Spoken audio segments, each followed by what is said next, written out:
Hai teman, apa kabar? Saya Tony Wijaya. Saya mengucapkan selamat datang dan selamat mendengarkan podcast kami.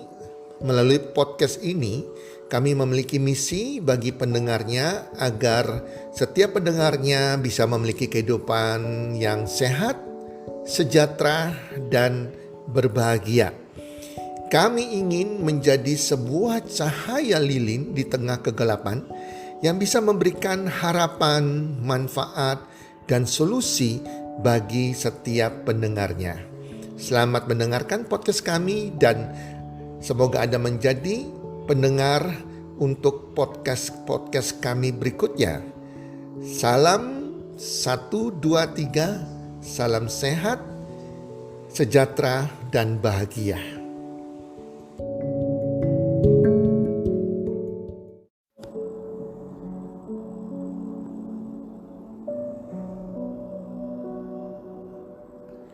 Lebih berharga dari emas. Hai para pendengar podcast dimanapun Anda berada saat ini, apa kabar? Harapan dan doa saya semoga teman-teman semuanya dalam keadaan sehat walafiat, berbahagia bersama keluarga, dan pastinya makin bertambah rezeki Anda, makin bertambah kesuksesan Anda dari hari ke hari, bulan ke bulan. Para pendengar, apa yang lebih berharga daripada emas, logam mulia emas? Ada yang berkata mungkin mata uang US dollar, mata uang yuan, mata uang cryptocurrency seperti Bitcoin, atau mungkin berlian yang lebih berharga daripada emas. Para pendengar, yang lebih berharga dari emas itu adalah sabar atau kesabaran. Karena orang yang sabar adalah kekasih Tuhan. Kalau kita bicara mengenai sabar, arti sabar di dalam kamus bahasa Indonesia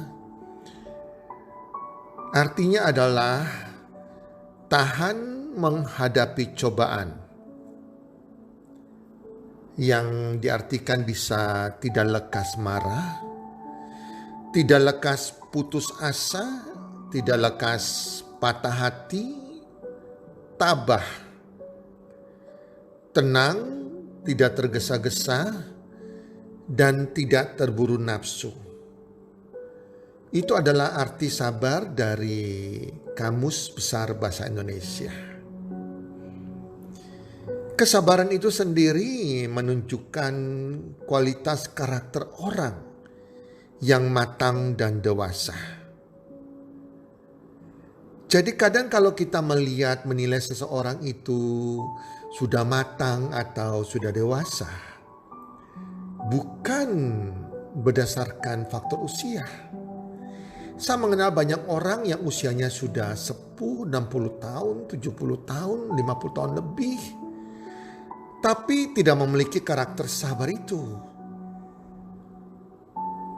Dibandingkan dengan orang yang masih berumur 18 tahun, 20 tahun, 30 tahun, yang karakternya lebih matang dan dewasa karena mereka memiliki karakter yang sabar ini. Dan para pendengar, orang yang sabar ini menunjukkan orang yang beriman. Kalau kita melihat keimanan seseorang itu bukan dari penampilan mereka yang memakai baju keagamaan mereka, memakai tanda-tanda entah kalung tak apapun yang menunjukkan kerohanian mereka. Tetapi kita menguji seseorang ini beriman, tinggi imannya atau tidak, dari kesabarannya. Banyak orang yang hanya memakai atribut keagamaan, tetapi mereka bukan orang yang sabar, emosi, gampang mudah tersulut amarahnya, bicaranya dengan emosi, itu hanya menurut saya bunglon ya. Jadi orang-orang yang munafik ya teman-teman. Jadi kesabaran harus ada dalam diri kita sendiri. Itu lebih berharga daripada emas. Sifat Allah sendiri adalah panjang sabar. Kalau kita gak sabar, kita gak menunjukkan bahwa kita memiliki karakter Allah dalam diri kita. Orang yang sabar itu melebihi dari seorang pahlawan, para pendengar. Pahlawan itu adalah orang yang bisa mengalahkan musuh. Di sini kita bicara mengenai orang sabar adalah orang yang bisa mengalahkan musuh. Dan musuh terbesar bukan orang lain. Bukan sesama manusia yang lain. Tetapi musuh terbesar yang harus kita perangi, kita lawan adalah diri kita sendiri. Kita berperang melawan hawa nafsu kita, yang emosi kita, dan lain-lain. Yang ada di dalam diri kita, karakter yang tidak baik, kata-kata negatif tentunya. Itu yang kita harus perangi setiap hari. Sehingga setiap hari kita makin menjadi orang yang lebih baik. Lebih baik. Teman-teman, ada 4 macam kesabaran. Yang pertama adalah sabar terhadap sesama manusia. Kita adalah makhluk sosial yang pasti berinteraksi dengan sesama kita. Entah keluarga kita, entah teman tak orang lain. Nah, di sini kita butuh kesabaran. Karena sebuah karakter sifat berbeda ketemu, pasti ada suatu pergesekan. Di sini kesabaran menentukan Anda menang atau tidak. Orang yang sabar terhadap sesama manusia, dia menyadari bahwa tidak ada orang yang sempurna. Setiap orang punya kelebihan kekurangan termasuk dirinya. Dia bisa melihat kekurangan orang lain juga ada dalam kekurangan dirinya. Dia bisa melihat kesalahan orang lain yang bisa suatu saat dia perbuat kesalahan yang sama. Jadi kita harus sabar terhadap sesama manusia. Di sini artinya juga kita sabar terhadap orang tua kita sabar terhadap anak kita, sabar terhadap teman kita, rekan kerja kita juga harus sabar terhadap pimpinan, bos kita, sabar juga terhadap pasangan hidup kita. Yang kedua, sabar tidak menendam tapi mau mengampuni. Jadi kita mengalahkan sebuah kejahatan dengan sebuah kebaikan. Teman-teman, tiap hari kita akan diuji dengan manusia-manusia yang tidak menyenangkan. Bahkan manusia-manusia yang membenci kita, yang iri sama kita. Disitulah kita harus lebih sabar dan lebih mudah mengampuni, jangan menyimpan dendam. Kalau kita mendendam, teman-teman, artinya kita menyimpan kepahitan, kita menyimpan racun, teman-teman. Yang rugi kita. Kadang teman kita mengucapkan kata-kata yang tidak pantas kepada kita. Dan kita mungkin kecewa, sakit hati. Kita kepahitan, kita dendam dengan perkataan dia, teman-teman. Padahal yang bersangkutan begitu mengucapkan, dia sudah lupa atas kata-katanya tersebut. Nah, kitanya sendiri yang minum racun. Kita masih menyimpan kata-kata dia. Akibatnya kita tertutup rezeki kita tertutup berkat Tuhan kita hilang kesejahteraan, damai sejahtera kita, dan itu bisa menimbulkan penyakit. Kalau dendam itu makin hari makin kita pelihara. Jadi teman-teman, kita tidak mendendam, tapi kita juga harus mau mengampuni orang lain. Jelas teman-teman ya, jadi ini penting sekali. Jadi kesabaran ini yang sangat dibutuhkan agar kita berhubungan dengan orang lain. Nah, ketiga adalah sabar terhadap waktu Tuhan.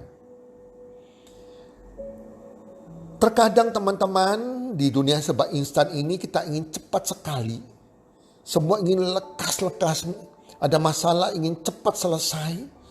Ada sesuatu proses kita mau cepat mengakhirinya. Kita melakukan sesuatu pekerjaan, sebuah usaha kita ingin cepat-cepat sukses. Dan kita kehilangan kesabaran untuk menunggu waktunya Tuhan. Waktu kita bukan waktunya Tuhan. Rancangan kita bukan rancangan Tuhan, teman-teman. Teman-teman, kadang survei membuktikan bahwa orang kehilangan kesabaran setelah menunggu antrian 17 menit. Nah, teman-teman, ini sudah membuktikan orang kalau antri aja 17 menit mereka tidak sabar. Padahal kita butuh kesabaran itu. Dan kesabaran itu membuat kita sering kali kita tidak tergesa-gesa dan kita tidak melakukan kesalahan. Berbicara mengenai sabar terhadap waktu Tuhan, ini contohnya paling gampang adalah ibu hamil, teman-teman. Ibu hamil harus menanggung kesakitan, penderitaan dengan sabarnya, ya, menggendong di dalam perutnya bayi yang makin hari makin bertambah beratnya. Jalannya juga sudah tidak kuat lagi seperti biasanya, tidak bisa cepat seperti biasanya. Dan dia harus sabar menunggu waktunya Tuhan selama 9 bulan menanggung penderitaan itu. Itu contoh orang sabar menunggu waktunya Tuhan adalah ibu-ibu hamil. Teman-teman, di waktu pandemik COVID-19 seperti saat ini, kita butuh banyak kesabaran, teman-teman. Kita harus sabar. Kita nggak tahu kapan pandemik ini berakhir. Kita harus sabar sampai waktunya Tuhan sambil banyak berdoa. Teman-teman, kalau kita bicara mengenai kesabaran kita dengan para dokter dan para juru rawat, mereka lebih luar biasa menderitanya. Mereka tidak bisa pulang ke rumah, takut nanti anaknya tertular, keluarganya tertular. Dokter dan perawat yang harus menunggu pasien COVID. Aduh, teman-teman, itulah teman-teman. Dibutuhkan kesabaran. Sampai kapan berakhirnya kita nggak tahu. Ya, semua dari waktunya Tuhan. Yang terakhir adalah sabar dalam kesulitan atau dalam sebuah percobaan. Di sini setiap orang pasti mengalami masa-masa percobaan, masa-masa kesulitan dalam hidupnya. Pada saat kita mengalami sebuah percobaan, sebuah masalah kesulitan dalam hidup kita, kita harus tabah. Kita tidak boleh cepat putus asa. Dan kita harus menganggap itu suatu keikhlasan yang harus kita syukuri. Anggap suatu kebahagiaan jika saat ini kita mengalami suatu cobaan. Kita melihat petani dengan sabar menanti padinya yang menguning dan panen. Ia yakin dengan apa yang ia akan tanam. Padahal untuk waktu menanam dan waktu panen itu membutuhkan banyak cobaan dan dia harus sabar menunggu di situ.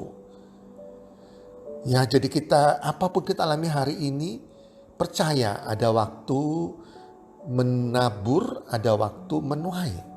Kita harus sabar, teman-teman. Teman-teman, sabar dalam percobaan. Selalu menganggap bahwa cobaan kita hadapi ini untuk lebih memproses kita. Menjadi lebih indah, menjadi lebih beriman. Dan ada sesuatu yang bernilai, berharga, sebuah berkat di balik masalah, di balik percobaan kita. Teman-teman tahu emas, logam mulia. Logam mulia ini untuk menciptakan sebuah bongkahan yang mengandung logam mulia, di mana bongkahan batu ini tercampur dengan logam-logam yang lain, kotoran-kotoran yang lain. Bagaimana bongkahan logam mulia ini bisa menjadi emas murni, itu harus dipanaskan, dilebur, teman-teman. Teman-teman, saya kasih bayangkan, kalau air yang mendidih, titik lebur air itu 100 derajat Celcius.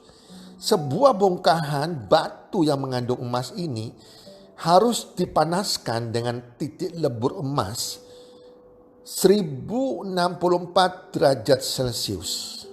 Itu panas sekali teman-teman. Kalau air mendidih aja itu 100 derajat Celcius, 100 derajat Celcius didih air, ini 1064 derajat Celcius. Sebuah bongkahan emas harus dileburkan sehingga yang tertinggal adalah emas logam mulia yang murni, emas yang murni. Karena logam-logam yang bukan emas akan lepas di titik lebur tersebut. Percaya dalam setiap percobaan yang kita hadapi, ada sebuah yang indah di balik itu semua. Ada sebuah berkat di balik itu semua. Jadi teman-teman yang hari ini, apapun keadaan Anda, ayo kita belajar menjadi orang yang sabar. Orang yang sabar itu lebih berharga daripada emas. Karena orang yang sabar itu berharga di mata Tuhan. Kesabaran itu akan menuai hasil yang indah nantinya. Semoga bermanfaat dan salam sukses. 1, 2, 3.